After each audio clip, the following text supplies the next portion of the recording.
This podcast is proudly sponsored by Roasting Warehouse. Roasting Warehouse is a specialty coffee roaster founded in Melbourne, now thriving on a global stage. With a flagship roastery cafe in Athens, they are now able to distribute their amazing coffee beans around Europe and, lucky for you guys, the UK. Their mission is simple. It's to deliver a diverse selection of specialty coffee and uphold the highest quality standard. They're equally committed to recreating the vibrant, high-energy hospitality experience that defines them, ensuring every customer, whether in their cafes or through their wholesale partnership, feels the warmth and passion for Roasting Warehouse. Across the globe, they still want their store to be considered third place. Their Evolve blend is a dark roasted blend, rich flavours with hints of chocolate and honeycomb. The result? A pleasantly heavy mouthful with a rich cocoa aftertaste.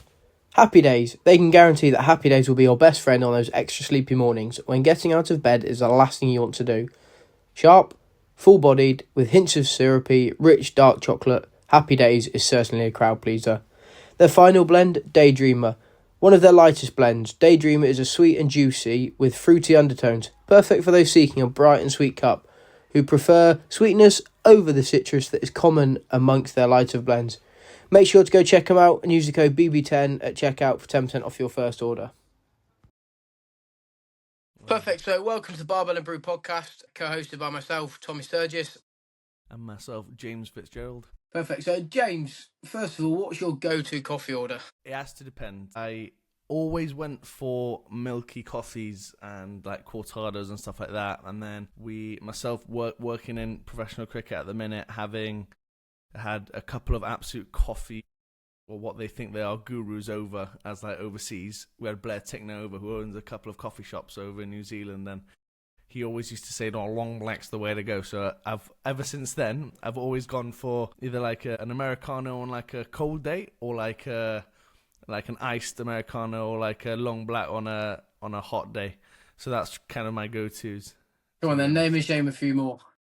Who are these so-called or self-proclaimed coffee gurus? Martin Anderson thinks he can make a really good bit of coffee art. Have you seen that? Or coffee. Yeah, I have. Yeah, to be fair, he's made me a cup of coffee. It's good coffee. His art work still got a long way to go, but he's a good lad. I know, but there's plenty of opportunity to do that. Mate, I think I back myself as a good coffee maker rather than a latte art master. I'm very good at the exact detail as to the amount of grams. I've got a coffee machine in the background there. Hopefully, going to upgrade soon, so we'll see how that goes. But I'm sure our mate Scrim will have something to say about that. Scrim as well, yeah. George Scrimshaw, good friend of ours as well.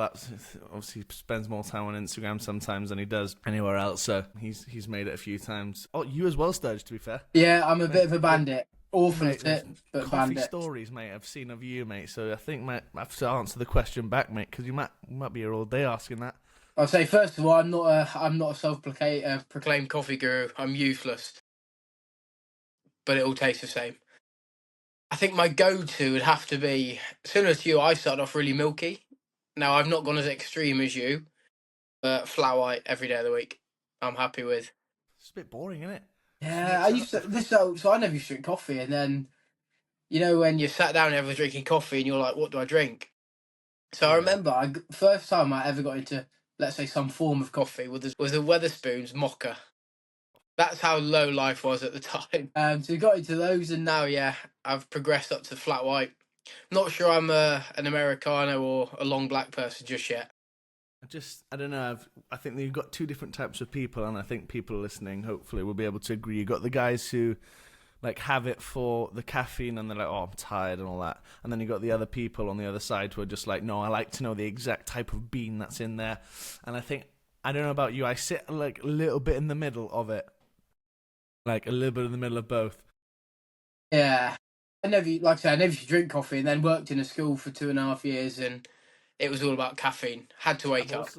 I'm going to name and shame a good friend of mine, Ben Hutchinson, who's Hutchie boy. Our bowling coaches, as we both know him well. Hutchie is in an awful habit. Not only does he drink a lot of coffee, he drinks buckets of it. He also drinks a lot of shit coffee as well. He's like, yeah.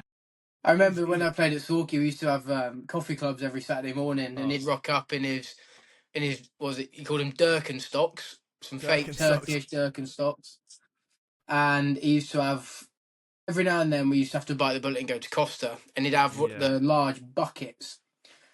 And yeah, we'd sit and do a crossword, and then it was World War III for him afterwards. I think as well, though, I'll give Hutchie credit, although he calls it his dirty bean water.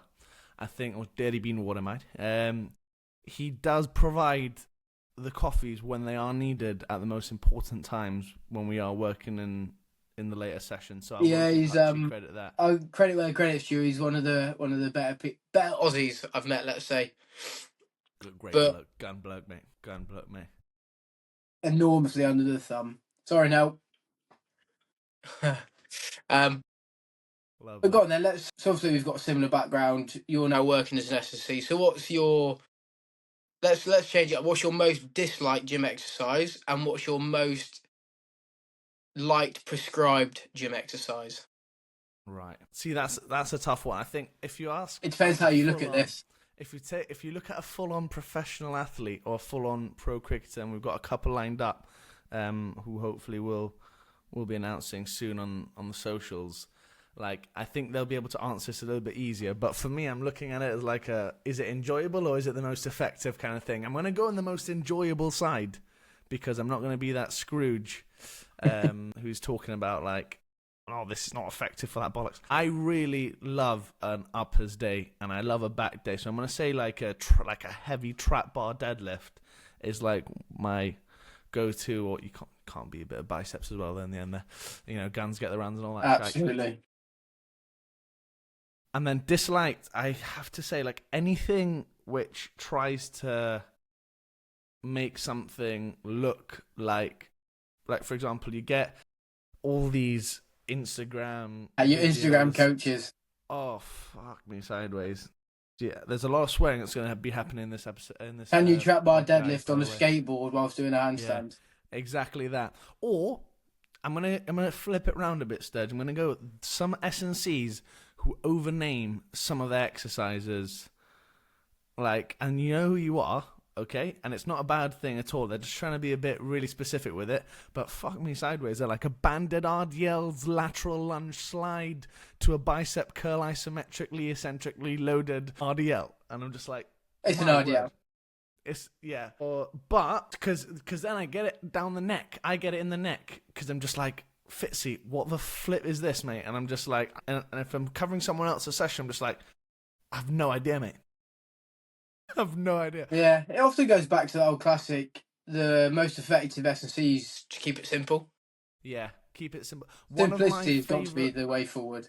One of my favourite S&Cs, and we've actually spoken about this before on call, and my favourite S&Cs, and I'm actually due for a chat with him because he's a fucking legend, and I will always look to him for advice, is Darren Vaness. Right? Yeah. And Darren Vaness had said something. Sorry, a player that I was speaking to gave me a bit of advice, and he said your S&C sessions for your players as enjoyable as possible and make them want to go into the gym. So yeah, ever since I heard that is my one.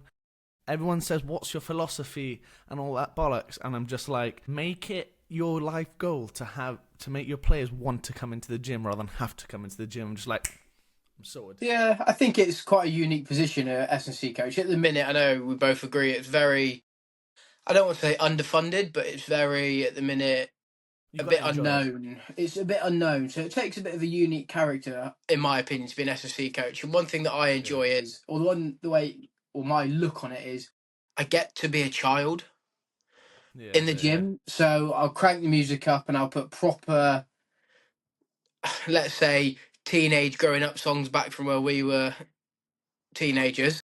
I'm saying it like we're bloody 55. Back in our day. Back in our day, yeah. But just having a dance and a sing, and it creates a massive buy-in and a bit of piss taken out of each other, and it's a belter. So I was out in Denmark weekend just gone, and their captain there, I'm dancing and singing. He looked at me and went, he goes, "You can't sing, can you?" I was like, "Nope." And you know what? I don't care. And we had a right laugh for about 3 hours because we were in the hall from 9 till 5. Obviously, we're in the gym as well, but you have to make the day go by somehow. And it can be quite bland. So, my opinion is it takes a unique character to be an effective S&C coach. Definitely. But going back to Daz Vaness, yeah. I agree. I remember I had a trial at Somerset. I think I've told you about this. I had a trial at Somerset Academy. And we had to do like a pyramid shuttles to finish. And I remember just hearing him chasing me because you had to go on the slowest person.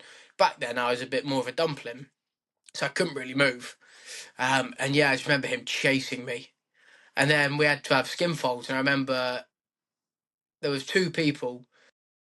First one was Craig Keyswetter, and the second one was Daz Vaness. Now they shouted out my subscapularis score, and Daz Vaness has just gone, "What the fuck?" And I've just gone, God. And then the next thing is they shouted another one. Keyswetter's round the corner, and he's gone, "Who eats all the fucking biscuits?" And I've just gone, "Oh God, swallow me up." Welcome. But that was my first ever. Welcome to county cricket, mate. That was my first ever introduction into a professional environment, and I just thought, "Get me out of here." Definitely. Yeah. Oh, mate, I've had a few of them. Not from the S&C side. I think the transition from going and working with like academy players and pathway players who are like, yes, Fitzy, I'll do that right now, Fitzy, kind of thing, and then versus the pros and the experienced pros, guys who have done it season on season on season, and you get that first exposure to, nah, I'm not going to do that. Yeah. I think we need to change that up. And it's made me a 10 times better coach because I'm always like thinking about from their point of view as well. And it's one of the reasons why at the minute I feel like I'm getting so much buy-in towards the boys I'm working with, because they're just like, they know that if something's not going to work for them on a certain day, like, or if they can change their week round slightly to make them feel better, I'm always going to like support them and try and being very it work. adaptable. There's definitely going to be some times, and I have told everyone this, where you have to be that arsehole who like who they don't want to see, but like ultimately, like it always comes down to like treating them as people, not as players, because like, and there's always this fine line, isn't it, between, oh, you got to have that balance, you have to have that key line between professionalism, and I'm like, that line's always going to be there, but they're people, they're not robots. Like, you know, you gotta give them a bit of slack, you know, when they're completely messed out of their head. They're fielded for like 130 sets in an innings, and you're just like, Jesus Christ. The last thing that I'm going to be doing is walking up to them and shoving a protein shake down their neck. I'm just like, no, I'll have a beer. Not quite like that. I wish I could do that, but it's a bit more holistic than that. I'll leave it on the desk and I'll pop out of the changing room. I guess it's a tough one because you're, like you say, you're the middle guy, so it's a case of they come to you with, let's say, more issues than they would your assistant coach or head coach, but actually, is it your prerogative to actually go and report that back, or is it a case of, you know what, I'll keep that to myself? It's a tough line. Just being there, I think, for them is like, and them knowing that they don't have to walk on eggshells when they come into the gym and they go to their gym session. I want them to feel that they can just chat to me about whatever during. Well, I found finish their set and they're just like, oh, Fizzy, mate, I feel like crap. I'm just like, oh, why do you feel like crap? And then it just gets a good flowing conversation, and they leave the gym, they've done all their work, and they also feel like they're.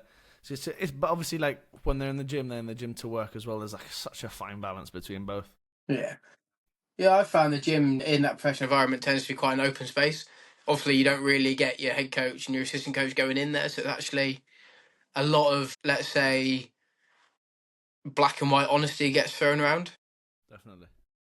Which I think is good. So yeah, it's interesting that, like you say, there's that fine line between actually what gets taken further. Actually, this could be a concern, and that's quite a cool topic to lead on to, really. So like you say, the whole reason for starting this podcast and the brand is all about trying to, I don't want to say normalize, but actually just speak out a bit more about the anxiety and there is around professional sport. 'Cause yes, it gets talked about. Yes, everyone talks about playing the mental health card and whatnot, but actually it's everywhere, whether you like it or not. There is different kinds of it. So I always found I'm not an anxious person, never get anxious, but actually I used to suffer with performance anxiety quite a lot, and never really knew A, how to deal with it, B, how to talk to someone about it, or even what you say to somebody. By the way, you know, I feel a bit anxious. Okay, well, don't feel anxious. Brilliant, thanks. That's made me a whole lot better. Crack on with it, yeah, kind of thing. So one thing that I've found, and this is jumping the gun a bit here later on in the podcast, but one thing I've found is actually coffee and exercise. And this is why, I guess, the reason behind all this started is actually socializing is to me, is the number one key. Now, whether I liked it or not, I had to watch something last night on Netflix that my partner put on, and it was all about this bloke who never wants to die, and he was talking about how he's trying all these different things, like gene, DNA, like injections, the lot, and you talk to yourself, actually, well, that's extreme, but actually, is there a balance between there has to be some form of normality in terms of you have to go and exercise, and I think the biggest issue we have as a society is the younger population, and it stems from schools, in my opinion, having worked in a school. But yeah, I've just thrown loads at you there. I've just jumped from side to side to side. Sorry, listeners, you'll get used to that. I can't talk in one straight line. No, we were literally just chatting off air, weren't we? It was just like the case of the best episodes or ones that just like flow and don't have a structure. So I think that's brilliant to hear it from your perspective. There's a lot to dive into.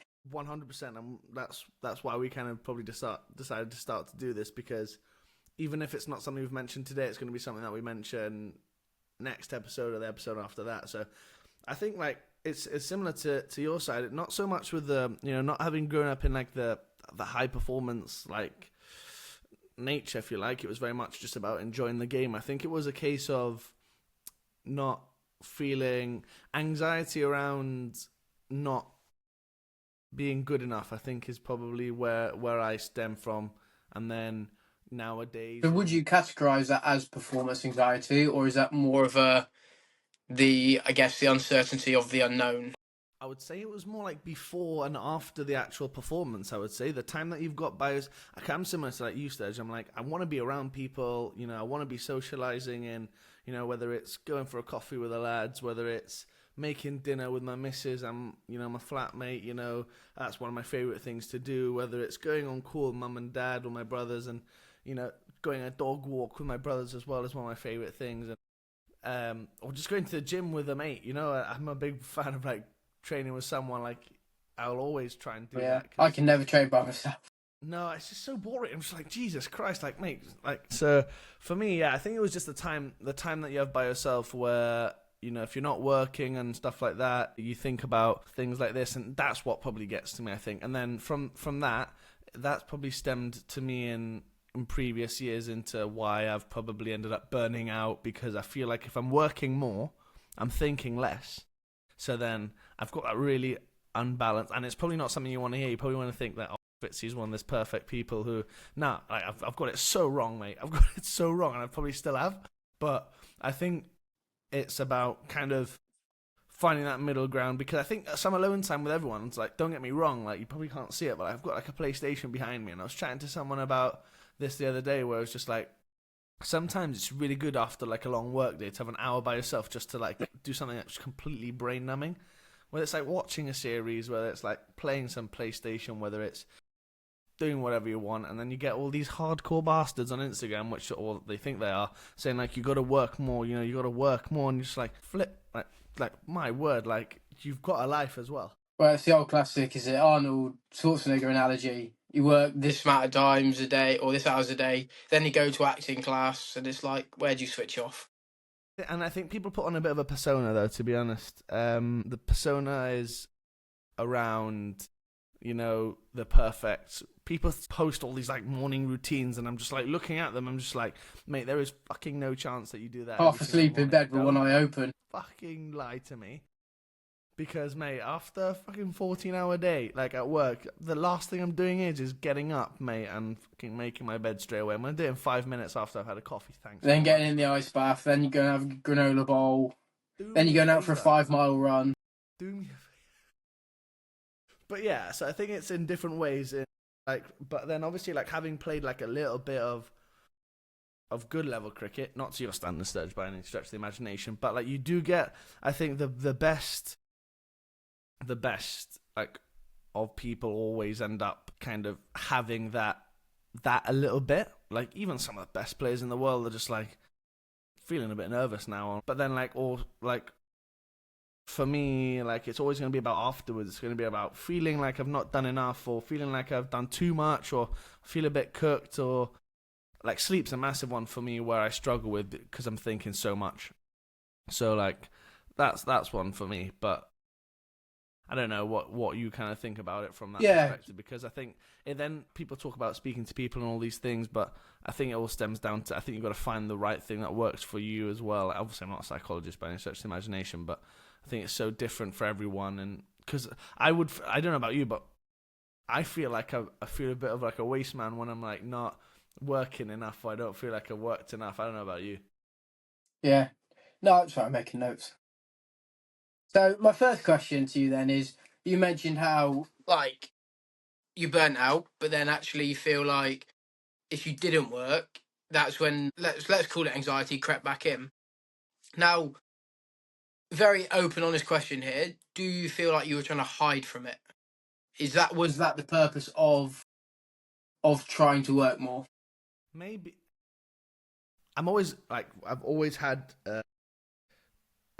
like a hardworking mentality throughout. So for me, like it's not a question of hiding. I think a little bit in, the always question is, "Oh, you're all right," and I'm just like, "Yeah, I'm good." And then just like you go like into a private room by yourself, and I was like, "I'm actually not right.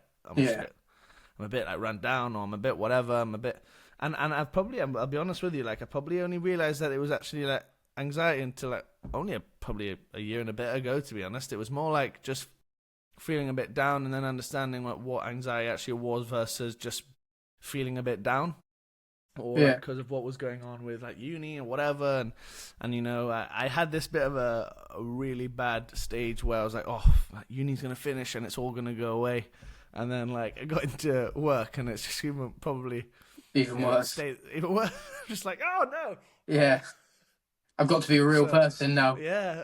So yeah, I think I wouldn't say it was masking it. I would say it's probably the. Oh, that's a great question.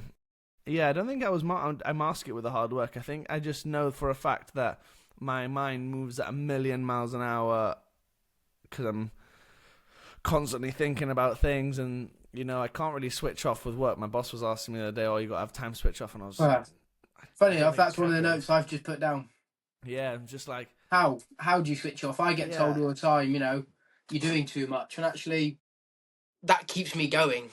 yeah. Especially when you're passionate about what you do. Like when you're passionate about what you do, and you just do it for the love of it. To a certain, yes, there's obviously a monetary value of doing certain things, but You care, don't you? I yeah, of found that course. working in a high performance sport now is actually I care. It's almost like I always use an analogy. I'm trying to give back now. I know it sounds daft. I've not played for 20 plus years, but actually I've been through that journey, albeit a short journey. I know kind of where I went wrong. Now working with pathways as well now, so it's actually a case of I'm trying to install good habits into you. It's because I care. It's not because I can't switch off. It's Exactly. because I care about not the future. This might come across wrong, but the future of cricket I don't care about. The future of an individual to me is more important. Now, if Okay. they don't want to go on and play cricket, albeit that's fine, that's their decision. But actually, have I made them have a real difference on their life? Can they see their life differently now through physical exercise, first and foremost? But actually, can they pass it on to one person? If they do, everyone's a winner. I think there's a back question to you on that. Do you almost feel it hard when, like, because you probably work with, like, obviously, plethora of age groups. What I find hard is, and my question to you is, do you find it hard when you get a bit of retaliation from a younger athlete and you almost spend time on that person, they give you absolutely sod all back, but then do you almost find it hard to almost give up on that person? Because I've met practitioners who are just like, oh, he doesn't want to be here, he doesn't want to be here, like whatever. And I'm just like, mate, like That's it, it's a brilliant question, and I reckon that's a question that gets asked a lot but never answered. Now, the answer to that is no. I love that when they retaliate because that was me when I was a kid. I always say it now, and I guarantee if we're ever lucky and my teachers ever listen to this, I was the worst student ever. I was always the last one there, first one out. I did bare minimal. I'd fall asleep half the time, and don't get me wrong, my grades dictated that. But even as a player, up until probably when I moved to Berkshire last year and then signed my contract, I was always a maverick. I was always slightly different in terms of I'm not going to compare myself to Kevin Peterson, so I wasn't that extreme or I wasn't that good. But actually, I didn't like doing the norm. I like pushing boundaries. Sometimes hands up, I crossed them. But actually, I felt like I got the best out of me by pushing boundaries. So, going back to your question, I think when a kid retaliates, to me, that shows A, they either care a lot, or B, they're very insecure. And it's a front to try and almost they don't understand what's going on. But actually, their coping mechanism is to put on a front. So I've always said it. My coping mechanism's humour. I'm quite often the guy that will make it or crack a joke at a funeral because that's how I deal with, let's say, raw emotion, which I find nowadays is different. There's so many different methods nowadays, and I think the worst part about it is kids now sit behind screens too much. Yeah, gosh. Now that's ironic considering I've been sat behind my laptop all morning. Now I'm sat behind another screen, but actually I think kids growing up are sat now behind screens, therefore social skills go down, people skills go down, they can't hold a conversation. 100. And I think it is ruining society in terms of sport. Now, like going back to my point earlier, I think that's where schools need to be better, and I know it's hard for them to change. But yeah, what's your take on it then? How would you deal with it? I don't know. I think I'm probably still trying to figure it out because I agree. It's kind of like a 50-50. I'm just like, yeah, like, I think, working of upwards of 200 players, and you're just like, you're not going to have time for every single one of those 200 players. But then also you've got a duty of care, to those players. And, for me, it's just like a sense of like, I want to make sure that, each player, gives it 100% whilst they're there. Because for 1 minute, like in a professional setup, you could be there 1 minute and then the next minute you've been binned off because, they found someone better, you're not good enough, or, and the worst thing that I want them to have is regret. So like when I'm a massive one of like phones in the gym. I'm just like, Jesus Christ, if you're in your phone in the gym, like, mate, you're doing my nutting. Because I'm just like, mate, you're in here to work. Yes, we have a laugh and a joke, but at the same time, don't take the piss. It's almost a way to switch off.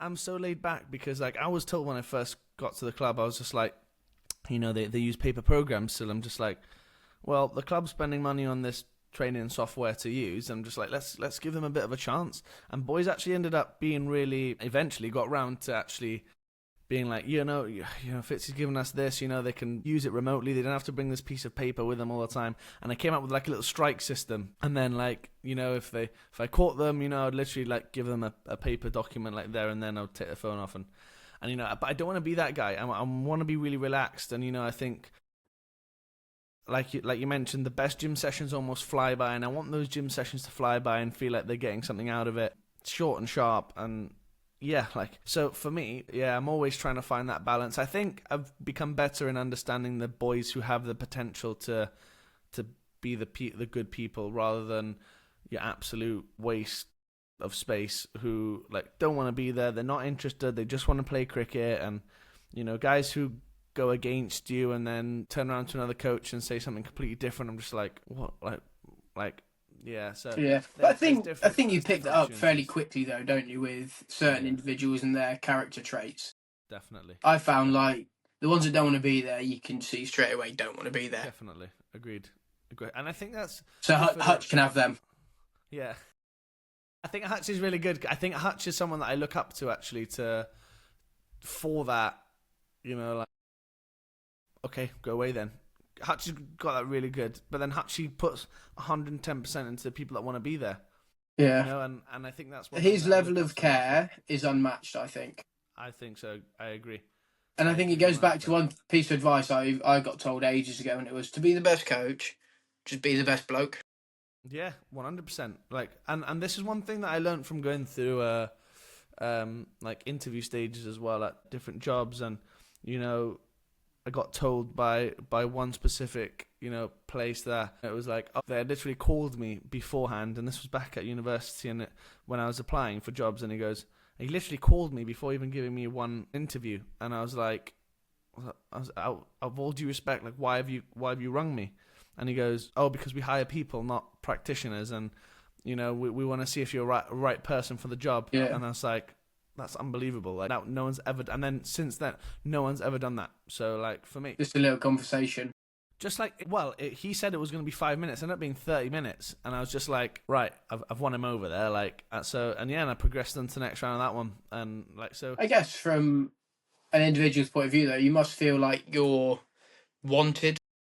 Yeah, all Probably, I 100%. can't make a comment, but it probably makes a change to most, let's say, institutions, that you're just Definitely. another figure, where actually, if someone's taking the time to phone you and get to know you a bit, you're actually like, oh, okay, well, actually, they seem interested in me as a person, they care, rather than just, Exactly. okay, in you come, do your job, off you go.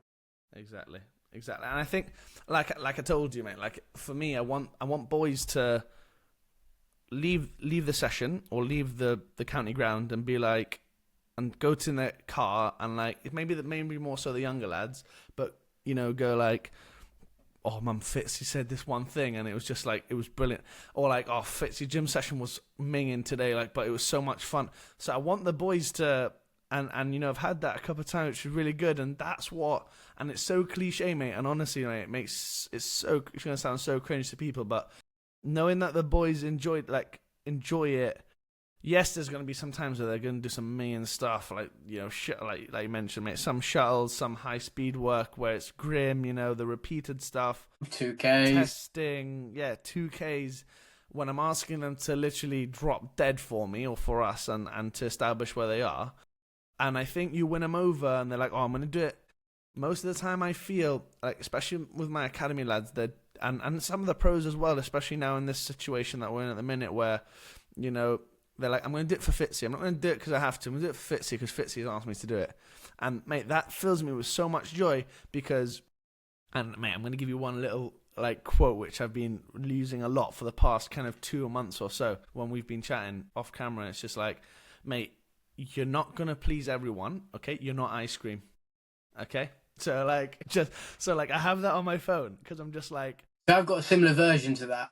How often do you go in the gym, you stick your phone on, how often does someone complain about your music? Depends. Must be my music taste. Somebody will complain every session. Yeah, yeah. And I just don't say, like well, I'm not a DJ if you don't like it. I thought you meant in a commercial gym. Sorry, I get what No. you mean. Yeah. That's an example. Yeah, 100%. You're not going to be able Similar to your ice cream one. Oh, I'm not a DJ if you don't like it. Unlucky.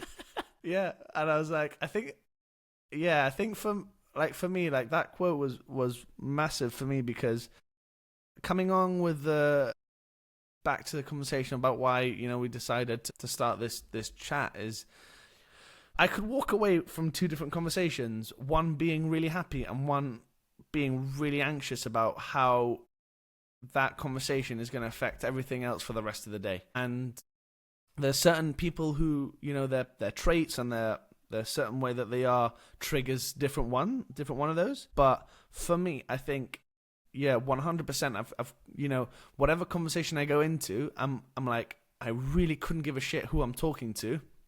I'm gonna talk to the conversation, not to the person, because that person may be, he may be my cup of tea, might be a similar person, he might be a completely different person, might be complete opposite. I'm very extroverted, I'm very out there, I'm very loud and stuff like that. That person may be very quiet and not like me. I'm just like, okay, cool, whatever. Like, I'm not going to please everyone, so, fuck them. So, like, and it's taken me a long time to get there, though, Sturge. Shit, I've taken so much time to get there because, like, I used to say sorry 40 million times a day, and it just came down to a fact, like, well, I'm not perfect, and I might not be a cup of tea, so, give me a bit of slack, and, I'll get there. One thing which I stand by, like, 100% is, mate, I'm not the most knowledgeable SNC. I'm not the most, like, I'm not going to be able to tell you everything on a dime, but 100% is that, like, for example, if you've asked me a question and I can't answer it to the moment, I will, like, tell you in due course. Like, I'll get back to you, I'll send you whatever you need. And then on the flip side of that, if there's a situation where, for example, a new injury that I might not have dealt with, I'm going to 100% go into detail with that and find out as much as I can about it. And then the next time that happens, man, I'm going to be the most knowledgeable fucker on that injury that you're ever going to meet. So like you say, it comes back to being a good person. Exactly. You might have a different experience with this, but I found the coaches who are ridiculously book smart and can recite everything can't coach. In terms of practically can't coach. But then you've got people who can coach that aren't the most book smart. That's my opinion and take on it from what I've seen as an example. I think one thing which really upset me, because mate, and we'll get into it at some stage, because mate, I spent 6 years trying to get into Loughborough Uni because I thought Loughborough Uni was a pinnacle, and getting to Loughborough, mate, I was a bit disappointed because I learnt more from my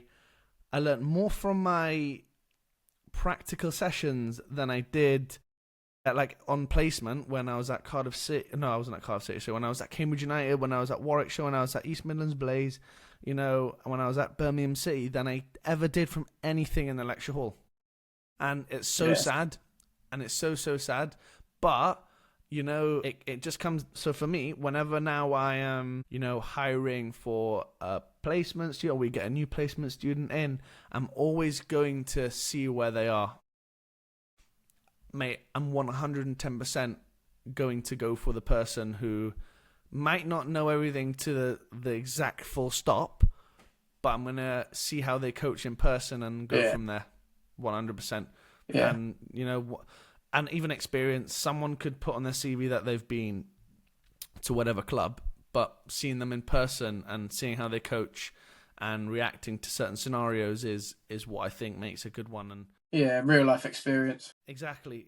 Because, mate, 100. I could put 4 or 5 more clubs on my LinkedIn, but did I feel that it impacted me? No, so I didn't do it. So I haven't included them. So for me, it's just like, I would just rather someone judge me on when they meet me or when they've met me 4 or 5 times. Because also, some people probably meet me and see I'm really loud and all that, obnoxious and all that.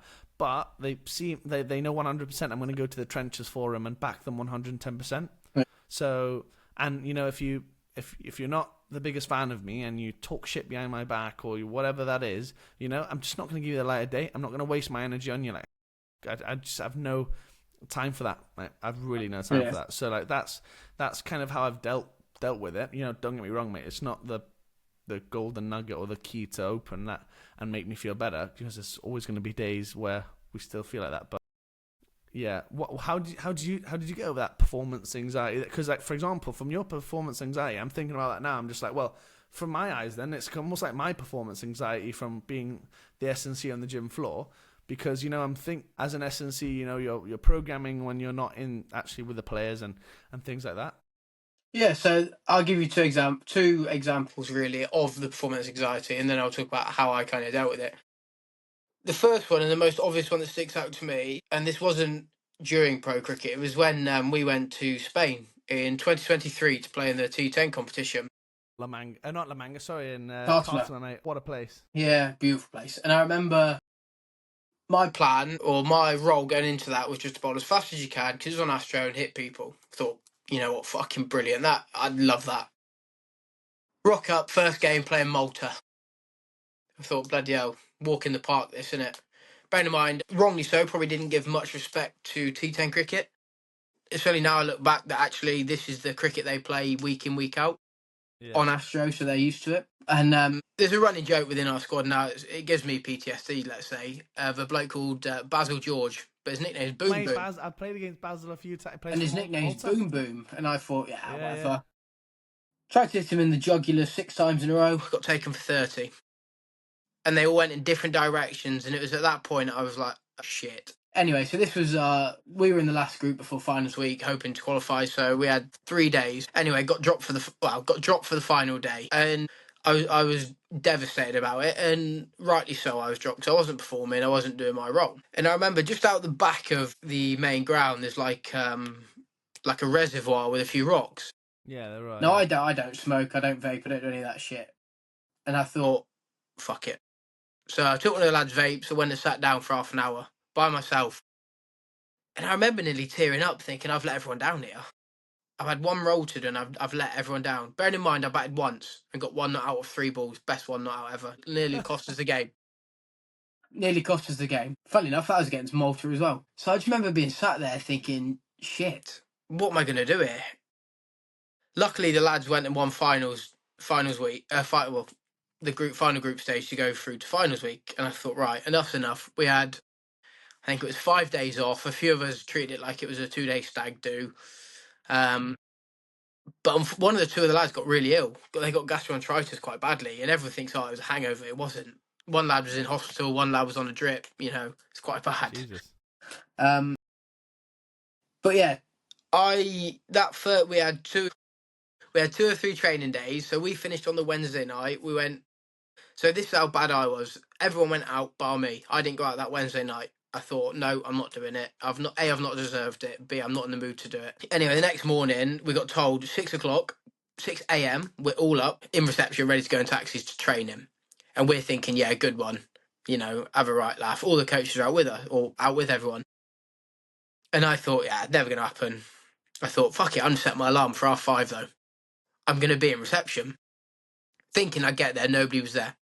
As soon as I get out that lift, everyone is there, pissed, just got back in. I'm not naming names, but one lad had his arms around two birds. Cam Hemp. Man, And we were in taxis, and we got to the Cartmore and it's pitch black. And I remember Richard Logan, one of the best blokes going, he turned around and said, right, lads, warm up, we're doing 3K. And we've all gone, you what? Bear in mind, I'm stone cold sober, and I can't put left foot in front of right. Anyway, I said, yeah, no chance. Every man, to their word, did it. Two or three of them threw up whilst doing it. And then I thought, right, I've had a really shit few days. I need to get some sort of flow, let's say, going. So a few of the lads wanted to bat. Cam Hemp again, funnily enough, pissed up. I thought, bugger it, I need to get some form here. I'm being selfish. And I've come in at about 80%. It's dawn, so the sun's coming up. It was dewy, and he's there pissed, just nailing it everywhere. And I'm thinking, oh God, this is really not what I need now. But yeah, so that example is the day after that, I busted my gut off. I went to the gym, and to me, that was the way I dealt with it. Now, I've done like neuro testing. I'm what we call a type 2B, so I need, let's say, that muscle slack to go. So gymming was the best thing I did that whole trip. That got me going again. And then played whole of finals week and had the best week of my life.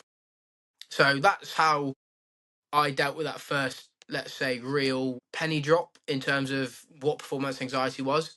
So that's half the reason why Barbell Brews was made. Obviously, that physical exercise side of it, that made me deal with it really well.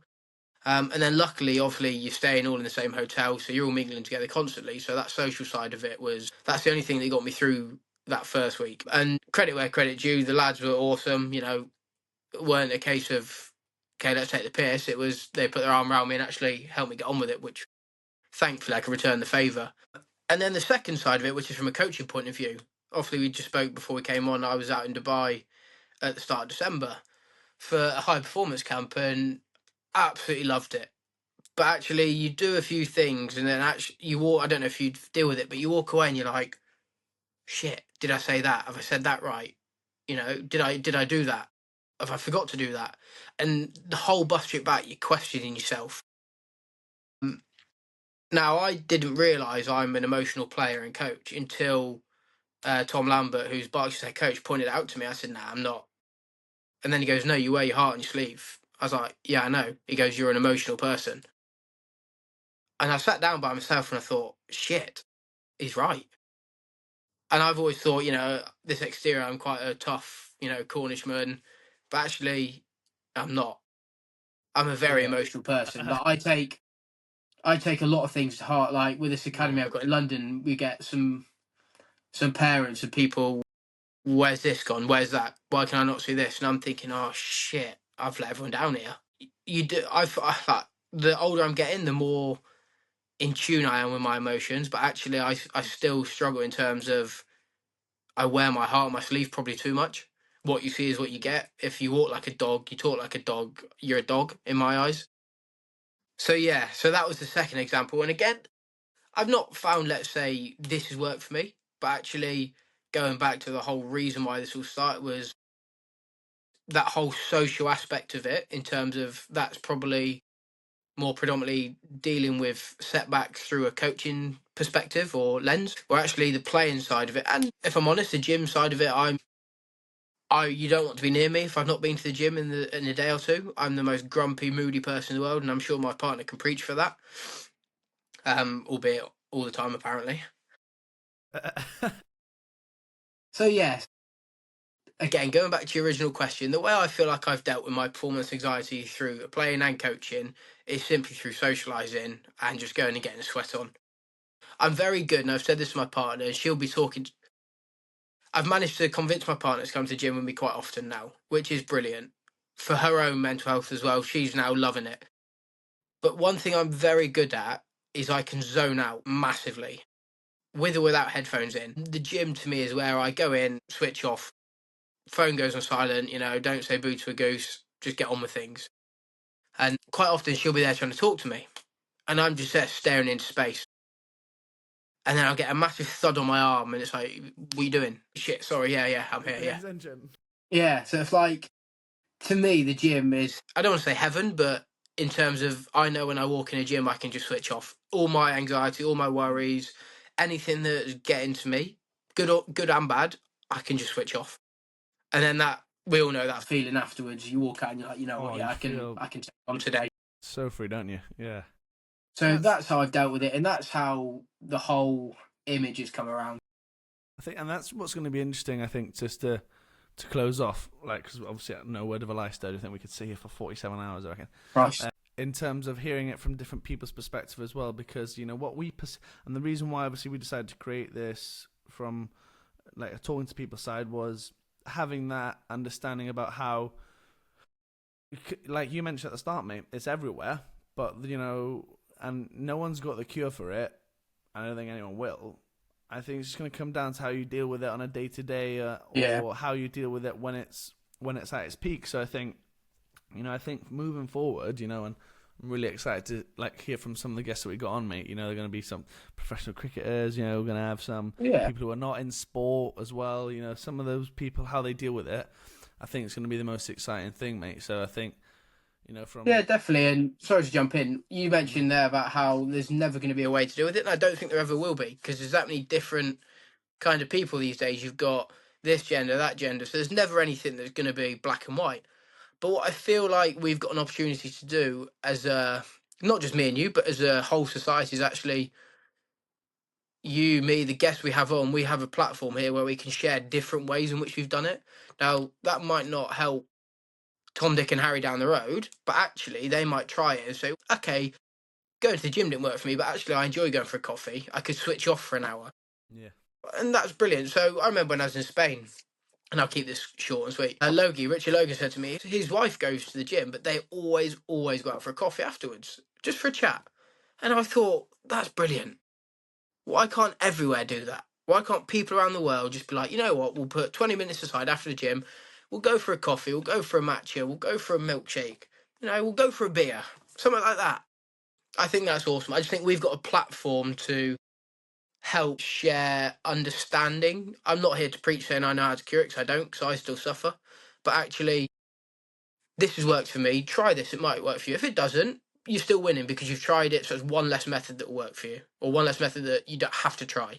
I agree. I think Perfect. Yeah, and I think just to close on that one, because I think that's a brilliant point. I think also not having any pressure as well from people who have problems socializing as well, because I think with the whole aspect, and again, don't want to try and get cliche again, but it comes down to understanding where you are at this moment in time, and if it's not, you're not that sociable at the minute, and you're not at a stage where you feel like you can talk to someone openly, do the little things, if it is, they say it all the time, checking in on a mate or via text, they don't have to physically talk to anyone, but being there for people, being able to, because then obviously when you say, oh, how are you going, mate, they'll say, how are you going back, and you're just actually not feeling that great, mate, to be fair. And those small little things can then expand into going for those coffees and doing it in person, where, because mate, I'm a massive fan of this, mate. I'd rather someone call me and get their message across rather than fucking text me. Yeah, definitely.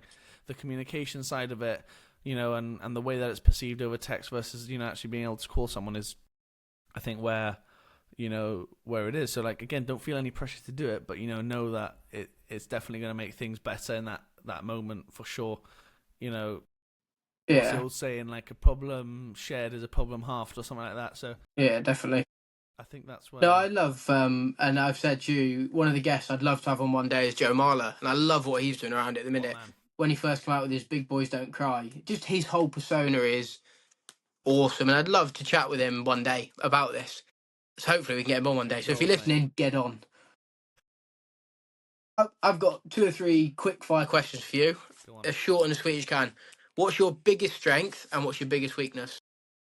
My biggest strength is, I think my biggest weakness is overthinking a lot, but in a really positive way, in always wanting to be the best person, deliver the best program and things like that. Biggest strength is being able to listen to people and being able to understand, what they want to get out of something, or, listen. If I'm always going to listen to someone's perspective, I'm never going to judge anyone for having an opinion, but, I'll always, in the initial phase, but I'll always listen to that person for as long as they want me to listen.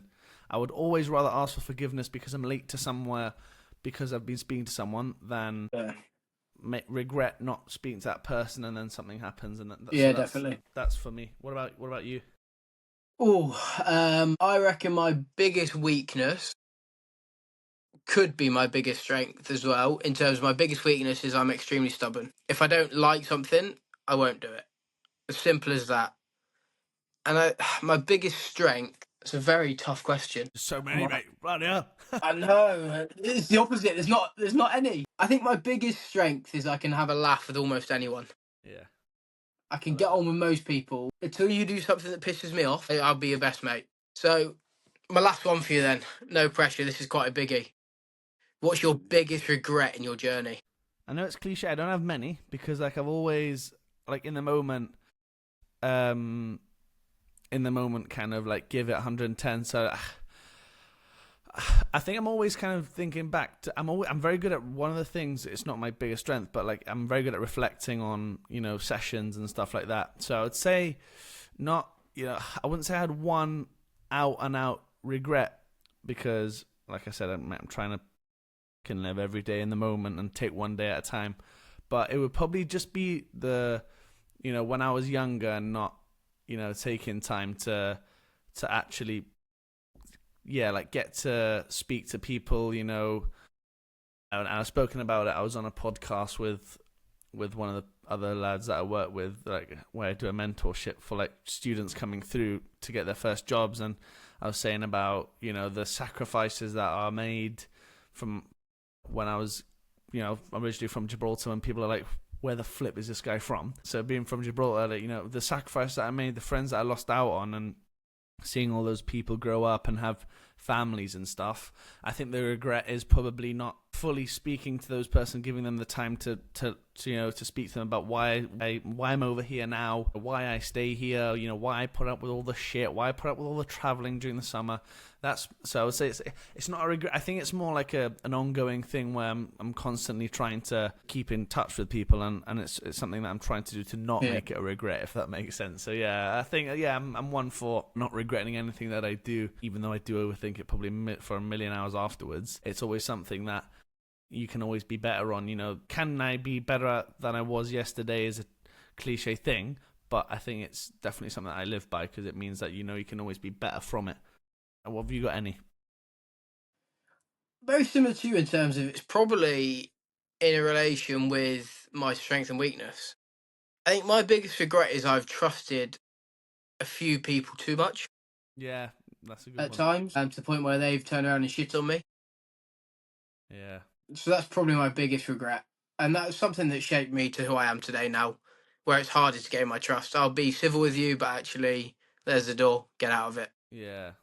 I think I'm a massive one for a similar one in the sense that, I'm not one for saying I don't give second chances, but I'm well, if you're a cock for saying something to me, or you've been a cock, you had a bad day and you've put it out on me, I'm not going to give you any fucking light of day. So, mate, a leopard never changes its spots, does it? Exactly, mate. And even if, it's a different colour because it's gone in the mud for one particular day, mate, so it's going to go back to the same person it always is, mate, isn't it? So exactly. That's basically the defining point from this episode, mate. Fuck 'em. No, I'm checking. Hit the nail on the head.